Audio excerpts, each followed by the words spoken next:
नमस्कार जी, मैं मंजू। आज मैं आपको एक ऐसे पौधे के बारे में बताऊंगी जो कि पेरिनियल सदाबहार जो पौधा है। तो हमारे यहाँ जैसे गर्म इलाके में मैं रहती हूँ, इंडिया के सेंटर में रहती हूँ, झांसी में। तो यहाँ गर्मी के महीने बहुत ज़्यादा हैं, तो यहाँ हमारे यहाँ पौधा जो पूरा साल भर हरा भरा रहता है। बट यहाँ सर्दियों वाली जगह है तो वहाँ पौधा तो हमेशा ये इसके जो बने रहते हैं, पर पत्ते दिखते नहीं हैं, पत्ते सूख जाते हैं सर्दियों के मौसम में, फिर सूख जाते हैं। तो जब जैसे ही मौसम आता है तो फिर इसके फूल खिलना शुरू हो जाते हैं।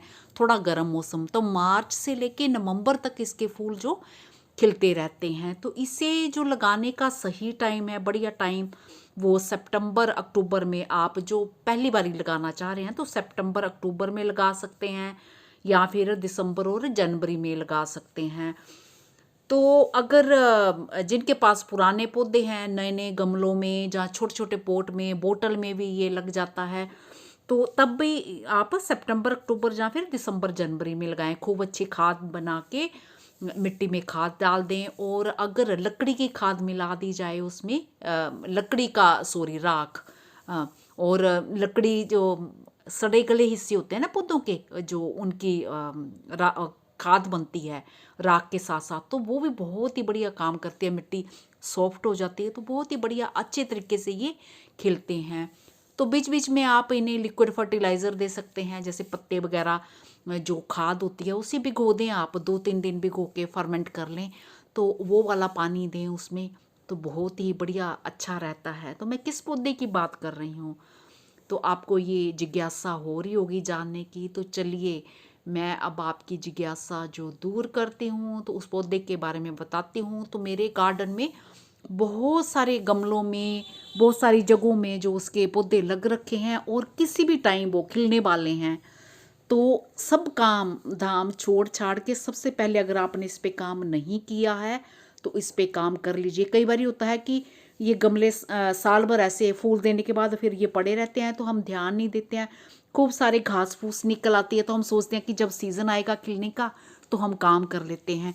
तो अगर आप नहीं कर पाए हैं तो अभी आप इस पे घास फूस इसकी निकाल लीजिए, और खाद वगैरह अगर तो पहले दे चुके होंगे, पहले कर रखें, तब तो देने की ज़रूरत नहीं है। तो इस पे फिर खाद वगैरह, गोबर की खाद, उसमें लकड़ी की राख वो मिला लें, वो दे सकते हैं उसमें। या फिर मैंने बोला ना, सड़े गले लकड़ी के हिस्से होते हैं, उनसे जो खाद तैयार होती है, हमारी पत्ते वगैरह सड़े गले होते हैं, तो वो भी बहुत बढ़िया रहती है।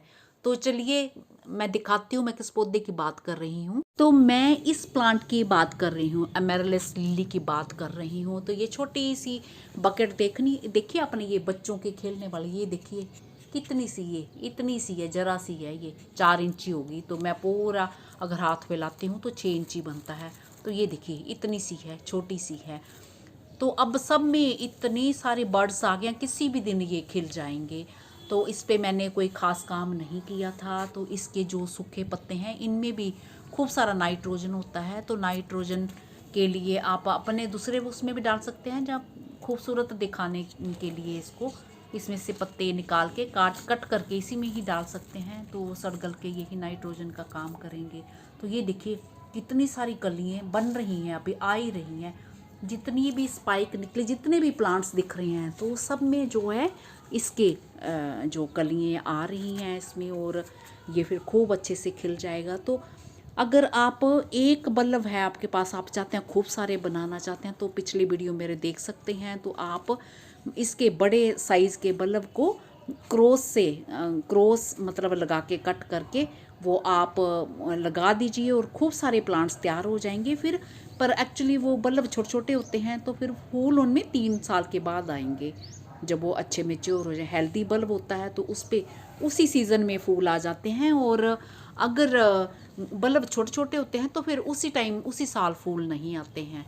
तो ये सब आपने करना है। बड़े बड़े ही कमाल के फूल आते हैं। जब एक पौधे में एक स्पाइक निकलता है तो सीज़न में सिर्फ एक ही टाइम उसमें फूल आता है, एक बल्ब में। अगर पूरे बल्ब का जो गुच्छा बना हुआ हो, 3 4 6 बल्ब इकट्ठे हो, तो फिर उतनी सारी इनमें स्पाइक आती है।